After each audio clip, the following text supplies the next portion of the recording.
बुलेटिनच्या सुरुवातीलाच एक धक्कादायक बातमी आहे। मुंबईच्या गोवंडीमध्ये डंपरनं चिरडून तिघांचा मृत्यू झाला। त्यानंतर जमावानं गोवंडीमध्ये ठिय्या आंदोलन सुरू केलं। मुंबईच्या गोवंडी शिवाजीनगर भागामध्ये डंपर चालकांना तिघांना चिरडलाय। घाटकोपर मानखुर्द लिंक रोडवरील अपघातामध्ये 3 जणांचा मृत्यू झाला। मार्गावर दोन्ही दिशेनं मोठी वाहतूक कोंडी झाली आहे। संतप्त जमावानं महामार्गावरच ठिय्या मांडला।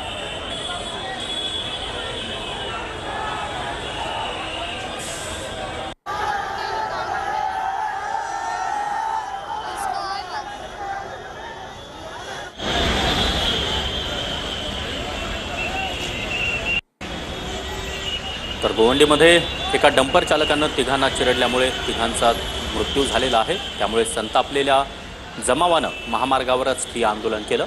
त्यामुळे मोठ्या प्रमाणात वाहतूक कोंडी देखील झाली आहे। पोलिसांचा मोठा बंदोबस्त या ठिकाणी तैनात करण्यात आला आहे।